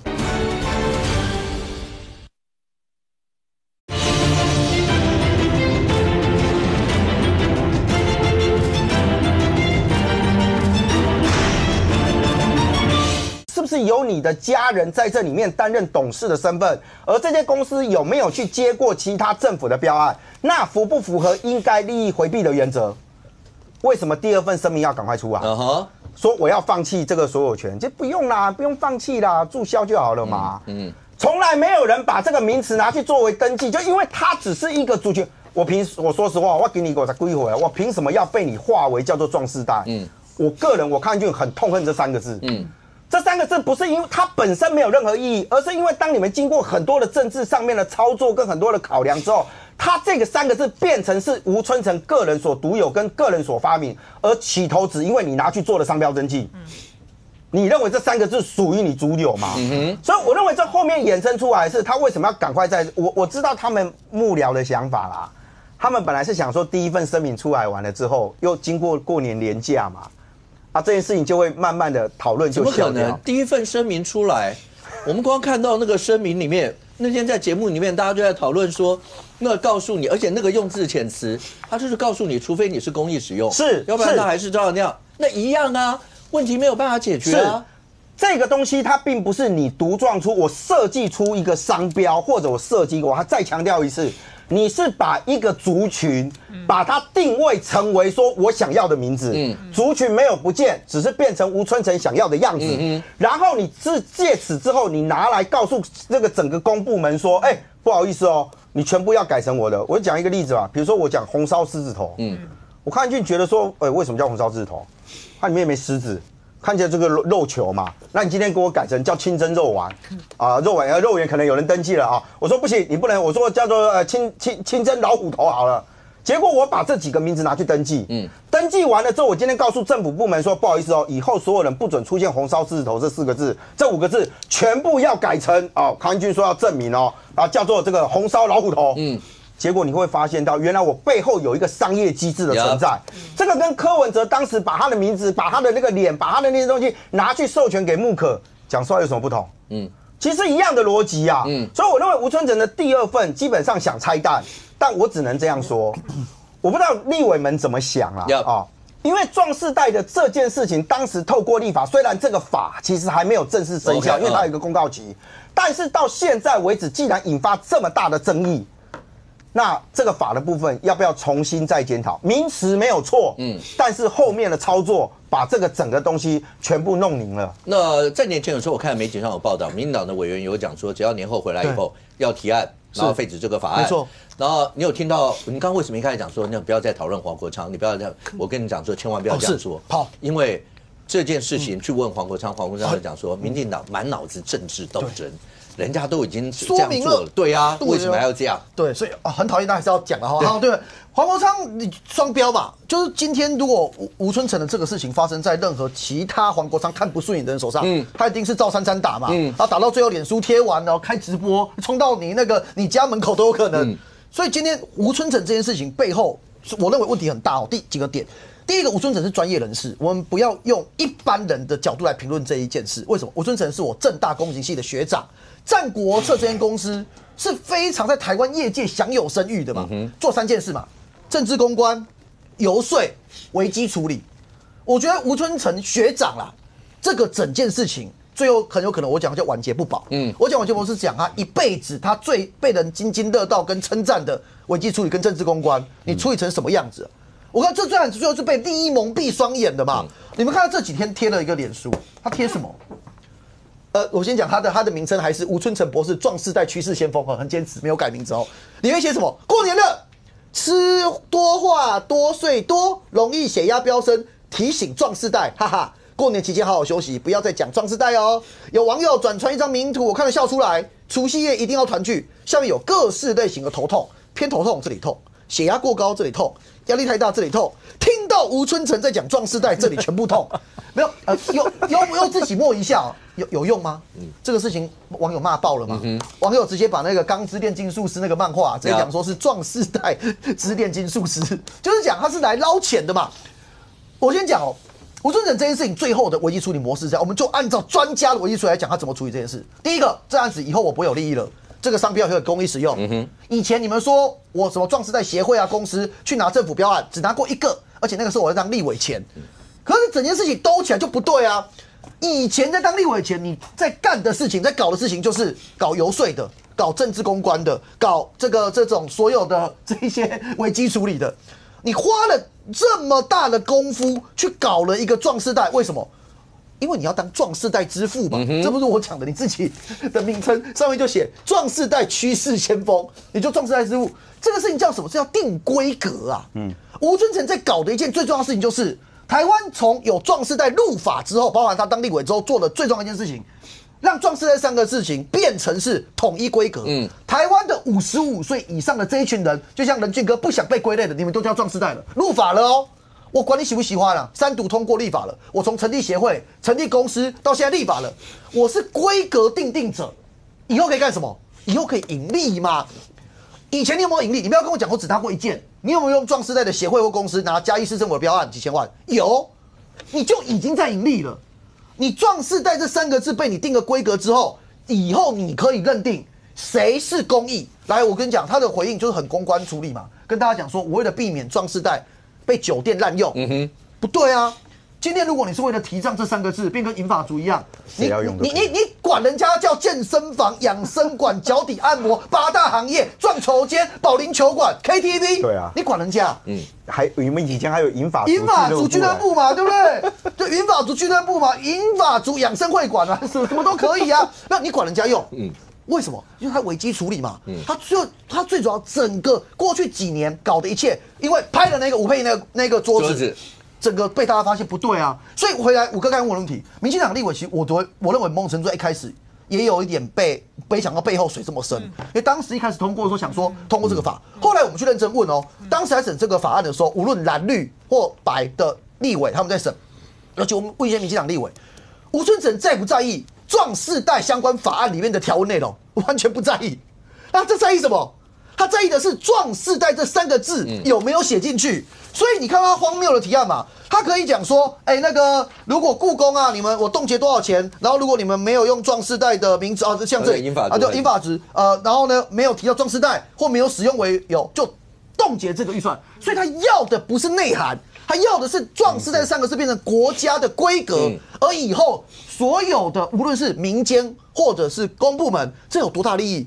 懂的人就知道做最大利益啊！如果壮世代变成台湾统一规格，以后我们所有要做这个案子的私人或公部门，他就是权威中权威。这个案子是因为后来被发现才紧急止血，可是我认为太迟了。OK， 所以这整件事情会影响到蓝营的一些的支持白营的这一块嘛？因为好了，问黄国昌代主席，那代主席就跟你讲说啊，人家都已经做说明了，你民进党只会政治斗争啊，或者什么这些。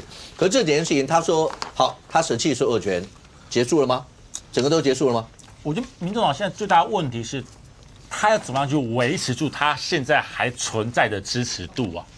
这些东西意见爆发完之后，这不是国民党怎么样，是你民众党还剩多少啊？你就等于是洋葱一样一直被扒皮，越来越小。而且这些都跟利益有关系啊。对，最大问题是跟利益有关系。我不太能够理解啦，就是说为什么要把壮世代这3个字定义化，或者是文字固定化？就像是。我很希望年轻人都叫我哥哥，但他们叫我叔叔，对，有点难过，对，有点难过，对，但是我也不会强迫他一定叫我哥哥或者什么嘛，对，你高兴爱怎么叫怎么叫嘛。所以我说，当某一个委员强制把这3个字，用作特定的用途，或者是在通过法案上特别的把它强调出来，而且重点是背后又碰上了可能有没有利益牵扯在里面的时候。我说，对于民众而言，观感一定不好了，这绝对是。所以为什么在节目里面会问黄国昌代主席对这个的看法？因为这不是吴敦诚委员一个人的，因为这是整个政党的问题。对，因为这是一个政党面对这些事情的态度上的问题。所以黄国昌委员没有回答，他势头没有回答呀。他说他已经说明了，对，势头没回答，就这样子嘛，对。黄国昌的说法，他只有说当时那个蓝绿立委啊，你们都有签名，你们这样子现在骂他叫做不道德，但他并没有去评断说，如果壮世代这3个字后面牵扯到所谓的商标登记的盈利行为的时候，其实黄国昌是避掉这个问题。OK， 因为以黄国昌代主席的以前的个性，如果这个事情他是完全站得住脚。我相信不会这样回答啦，他一定是直接直播也开，什么都讲，告诉你我又被绿营什么政治迫害等等。但是这个壮世代这个出来，尤其是后面又有商标等等问题之后，我觉得民众党现在是不想讨论这个问题。那也就代表了这个问题对民众党整体的声誉而言，绝对不会是加分的啦。那我只能说，对蓝营角度，其实我觉得就是在判断这东西到底适不适合。那最后，民众党要用什么态度来解决这个问题？我觉得黄国昌代理主席要好好想清楚，因为以你们现在已经不是那么高的支持度的情况之下，还一直出现这种会被别人攻击，而且感觉起来观感很不好的事件的时候，未来你还剩下什么东西？你说蓝白合作，我觉得当然没有问题。但问题是，前提下是你白还有实力来合作嘛？如果你真的到最后只剩下8席立法委员，外面其他什么都没有的时候，这不是合不合作的问题啊！我找谁合作？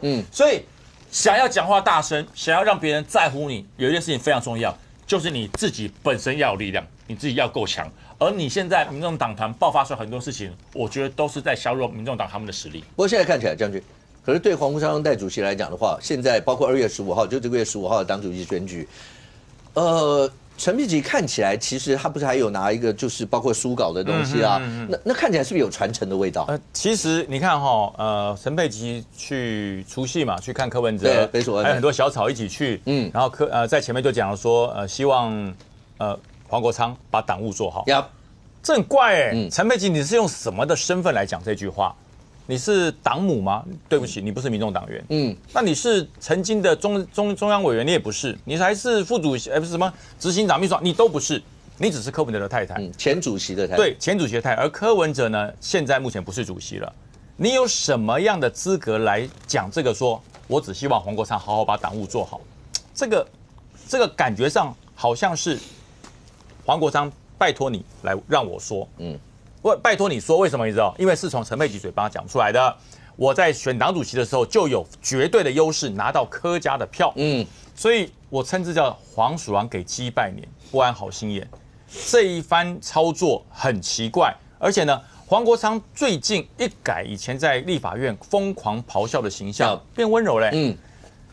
当众喊说：“宝贝，辛苦我的老婆了，宝贝。”这句话从义中老师嘴巴讲出来 OK 啦，可从都姓黄啊，都姓黄。这句话从义中老师讲，我觉得 OK。可是从黄国昌嘴巴讲出来就怪怪的，而且是在这个时机点叫你宝贝，对他叫他老婆宝贝 OK， 本来就是，本来就 OK 可以这样叫。可是当众放闪，按照我不敢，我说实话我不敢。哦，这个即使我以前在部队担任旅长的时候啊。我也不敢当众叫我太太宝贝，这很怪嘛。你就是党主席，可是为什么他现在要这样叫呢？我告诉你，有道理，因为要选党主席。他现在是代理，他想把那个代理2个字拿掉，变成党主席。所以你看，要用到宝贝，要用到佩琪，因为这段时间陈佩琪，当然这个先生压在土城，太太去外面看看他，我觉得人之常情，也没有什么违和感。可是，在那个时候，你是要去给柯文哲感受温暖，或者自己要给心灵一些慰藉的时候，因为我没有办法跟他吃围炉嘛，所以我就在外面隔着墙跟他围炉 ，OK。可是你怎么会在这种场合说，希望代理主席黄国昌好好带领民众党？这不对嘛？这在浮选这在浮选哦。陈佩琪的行为是在浮选，因为柯文哲不能说，所以由他的太太陈佩琪的嘴巴说出来说。好好带领民众党，意思是什么？未来黄国昌会成为绝对的民众党主席。那么，如果你是真的是公平，那蔡壁如也有趣啊，你也跟蔡壁如互动一下，他没有理蔡壁如而是把这个小年夜，我想这也是我民众党最好的传承一个含义在里面。我希望把它送给国昌，希望他好好带领我们的民众党，能够有一个更好的发展。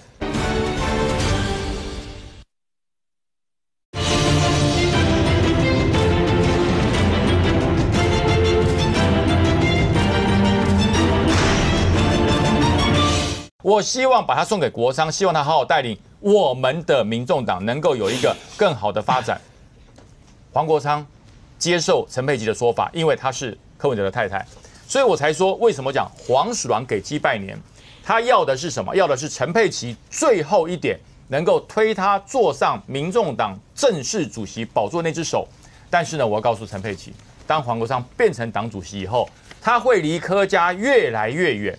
因为你柯家如果在民众党里面还有影响力，那我黄国昌永远是个儿皇帝，我当不了正式的主席。所以陈佩琪真正的用处也就在这一点了。当黄国昌正式赢得选票，成为正式的党主席的时候，柯家的力量会在民众党党中央越来越少。黄老师同意刚才将军讲的这一段吗？如果要是黄章真的真除选完变成党主席以后，真的柯家的力量就会开始某种程度，他会开始做切割或做这些，要让柯家的力量会消退嘛？因为黄章当过实力的那个主席，那他们过年也有一些那个过年的一些很好玩的影片啊，快问快答，很多类似这些。那这些看完以后，感觉黄章在那里面也有讲到说，其实他为什么当初实力他要离开了，或什么，是因为不愿意当他们的小绿，是因为这样。就根据我们多年来跟黄国昌的接触啦，就是说他当年的实力是这样，实力当年是共同大家一起创党，然后他们这些人共同领导。虽然台面上黄国昌是所谓的主席，但实际上实力一直集体领导。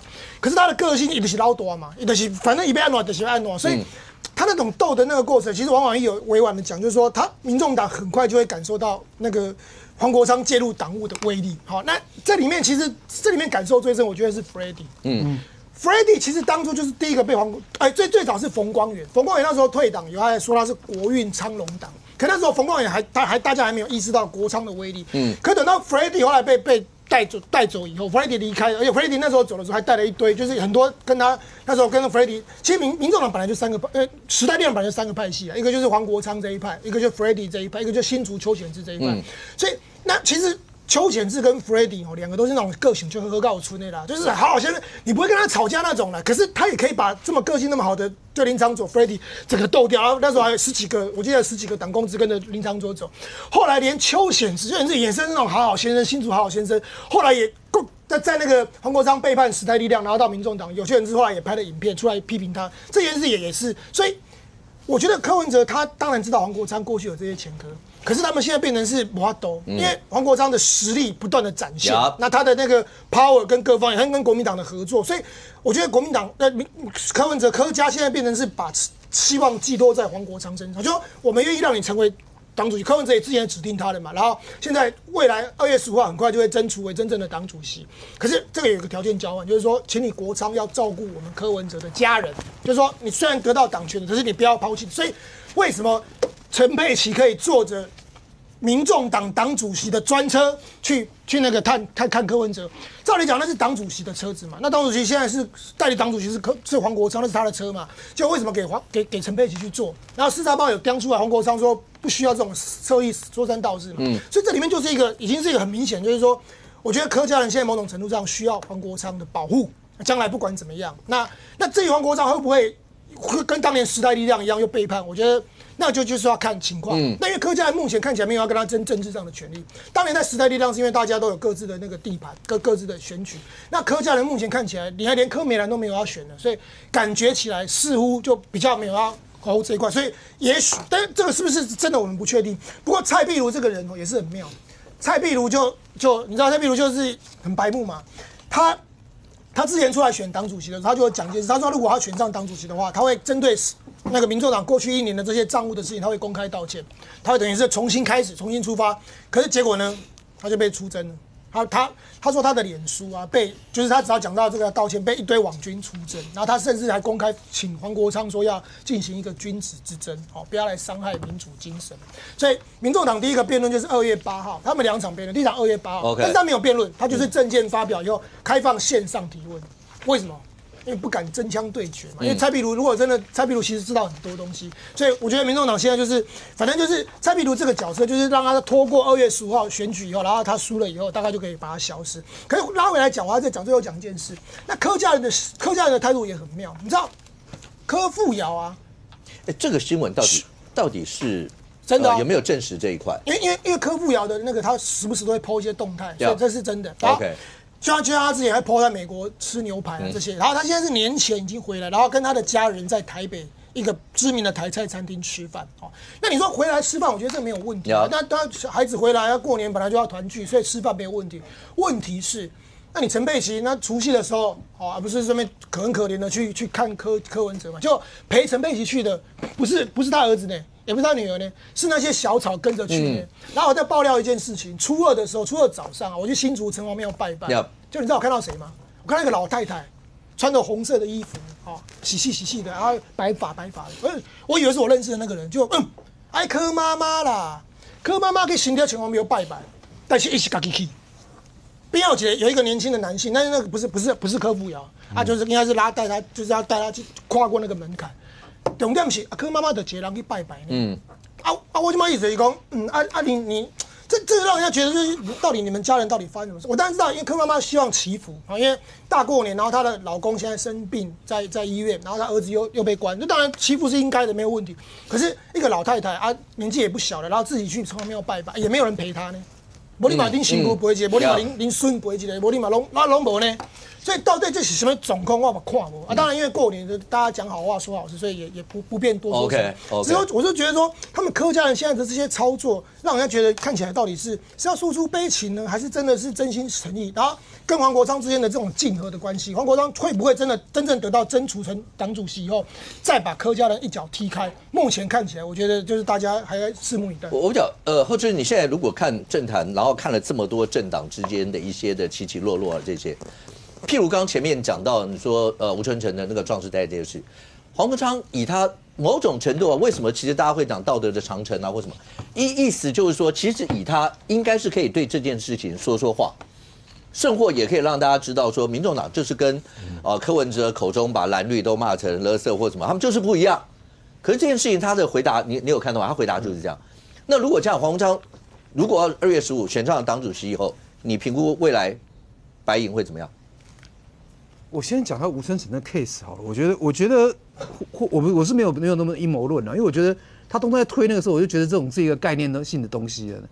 哦，他真的他可能觉得他那个概念很棒，然后变成法律之后，其实很难去定义那个法律，你甚至要编预算都很难。那我觉得他可能觉得他的概念，因为我很少看到那样的立法，那他可能觉得他概念很棒，然后刚好在现在这个结构，这种蓝绿白的结构上面，所以他那个法案才会过啊，不然那么一个不明确的法案，其实理论上来讲不太容易过。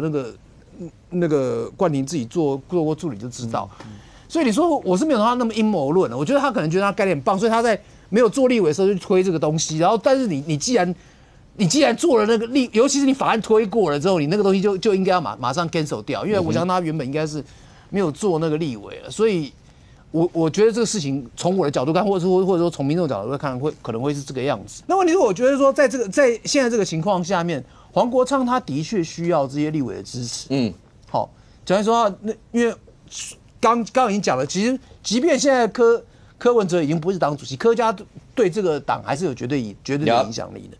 那他一定变成说，他在这个情况下，不管说大家觉得他实力的时候多跋扈，好，他在这个地方下，他一定是先把所有事情都按来好嘛。当选的时候第一天，对不对？不是要接代党主席第一天就跑到台北市议会去把那个双北帮搞定嘛，对不对？对不对？马上就跟戴奇英讲的，其实就在讲说，其实那个意思就是将来提名的时候要不要礼让嘛。但他的意思其实很清楚嘛，就将来你们这些人在民众党内有最多的票，我先把你们按耐好，你们不要烦我。同样，他对立委的状况一定也是这样。我觉得他短期之内的状况都会维持这样一个状况，去争取立委利益，包括将来两年条款。OK， 好，我觉得都会在他手上取消。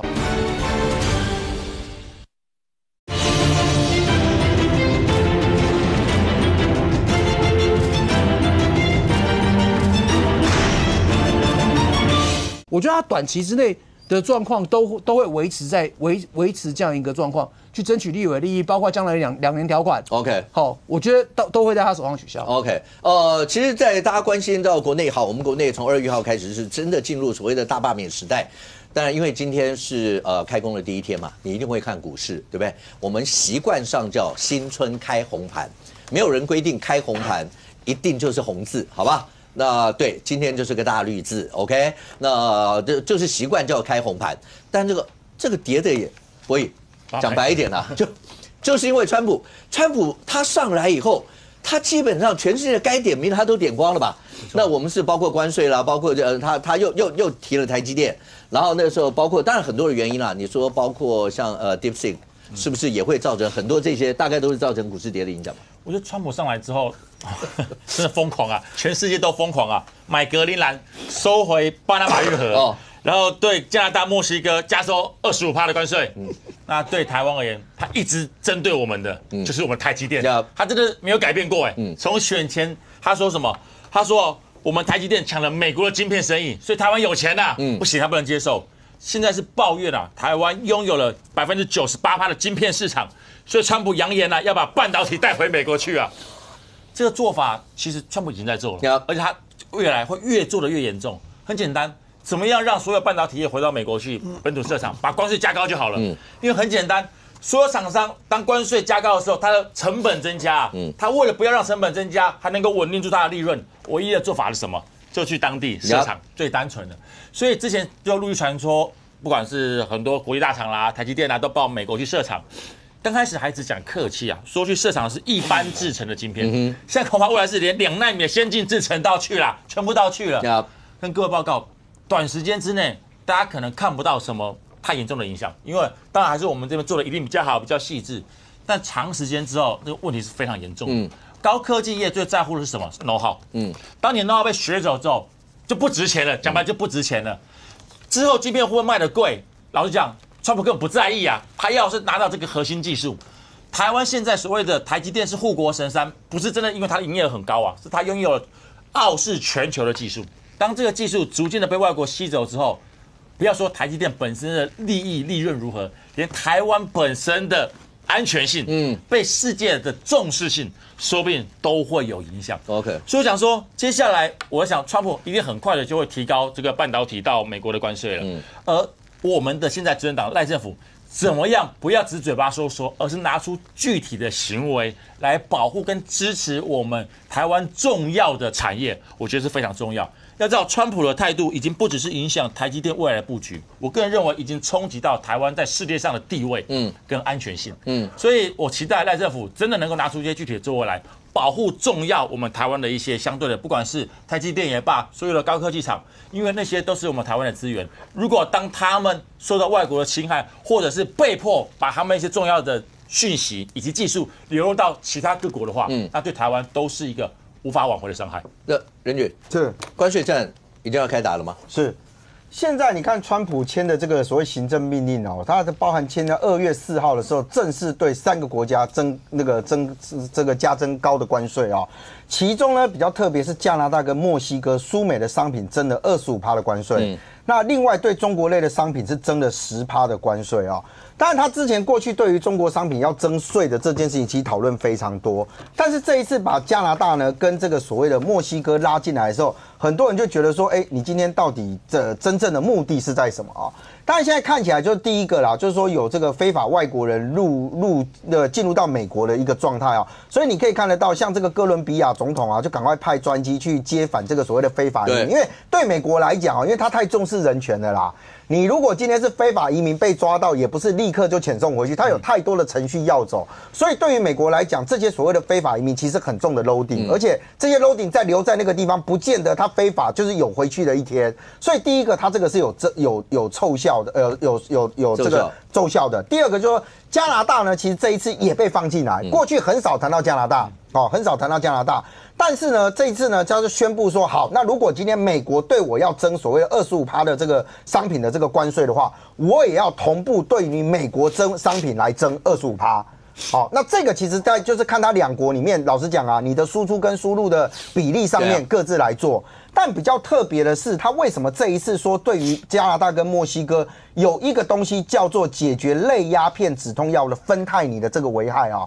就是说对美国来讲，芬太尼这个东西，先讲它跟吗啡很像，它是一种镇痛的一个药物，但是它的效果比吗啡好100倍，而且如果打到静脉的话，1分钟就奏效。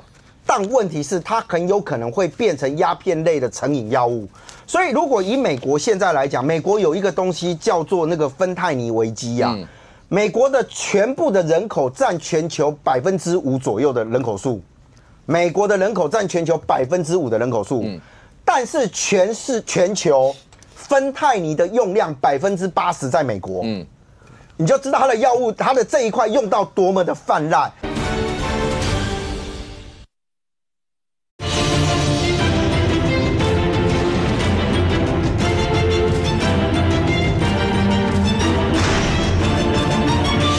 5%左右的人口数，美国的人口占全球5%的人口数，但是全球芬太尼的用量80%在美国，你就知道它的药物，它的这一块用到多么的泛滥，所以它反而变成是以前我们大家可能就是 codeine 啊，或者是这个其他的这个药物这个药物或者是毒品的时候，芬太尼现在在美国也被列为叫做毒品的管制类的一个药物啊，它这类毒品的管制性药物啊，但问题是。刚刚提到了说，像中国 ，OK， 像这个所谓的这个墨西哥啊，这些加拿大这些国家，他们对这些药物的这个输出，基本上是比较没有那么严格的这个各控管的时候，看起来川普要试图透过这个方式，也要去解决他国内现在面临到的这个叫做芬太尼的危机。你可以想象，包括刚刚讲到的芬太尼危机，是川普在竞选的过程当中就把这个议题当做他主打的其中一个议题。那到目前为止，从川普1月20号上台到现在。几乎他要做的事情，好像到目前为止还没有说做以后，结果后来落空的。哥伦比亚本来要跟他杠，后来赶快派专机把人接回去。现在是加拿大跟墨西哥跟他在杠互杠关税的问题。将军，巴拿马本来讲，因为现在主要是因为巴拿马运河是不是有一些中企在掌控？美国会担心说，那你这样万一以后假设老共真的对台湾有什么的话，美国用兵调度上面是不是会受到影响？巴马也很硬，就是讲说他不可能说让你美国拿走，可是马上就宣布说他会退出跟中国的一带一路。所以现在川普出手的这些，他都中啊。我要告诉他，供跟需啊，供应跟需求。刚才从这个芬太尼，就是有关于加拿大跟墨西哥的经济制裁加重25%，那个其实背后指的是谁？还是中国？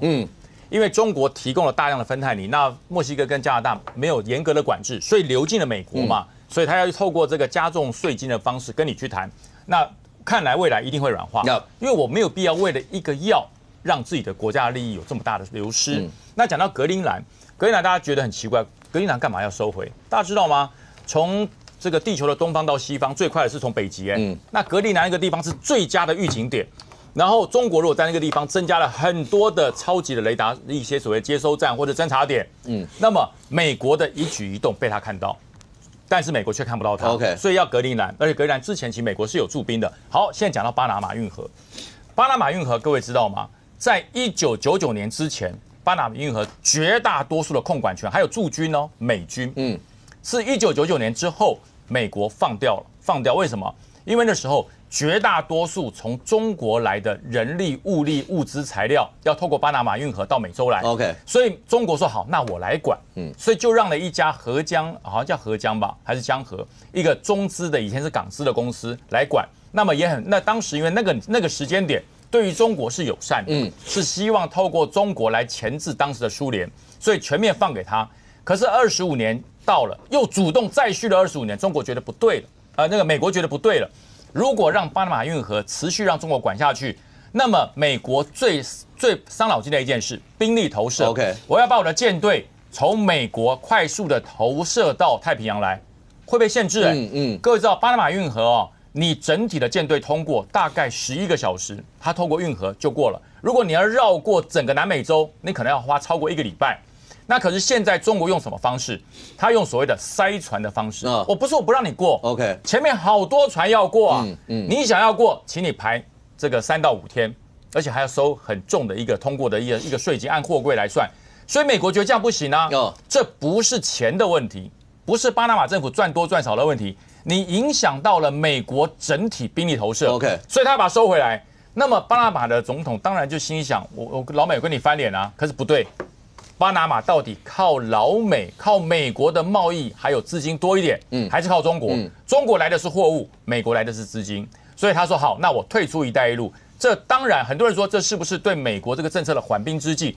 为什么要缓兵之计？因为他痛了。所以我才说未来中国不管你是在要做什么很大的指挥中心，比五角大厦大10倍啊，那么我告诉大家，川普的做法就是。你用钉子打我，我绝对铁锤把你钉子打弯。他的做法就是这样，他不会跟你妥协的。所以格陵兰如此，巴拿马运河如此，对于墨西哥跟加拿大的加税如此，未来所有剑指中国的一切的反制政策都会如此。在未来，川普还会再推出什么哪一些的政策，剑指全世界哪一些的国家？2月4号关税战以后，大概可以看出一些的端倪，对全球会有什么一些影响？我们大家拭目以待。非常谢谢现场所有来宾，也非常谢谢观众您的收看，希望明天我们明天见，拜拜。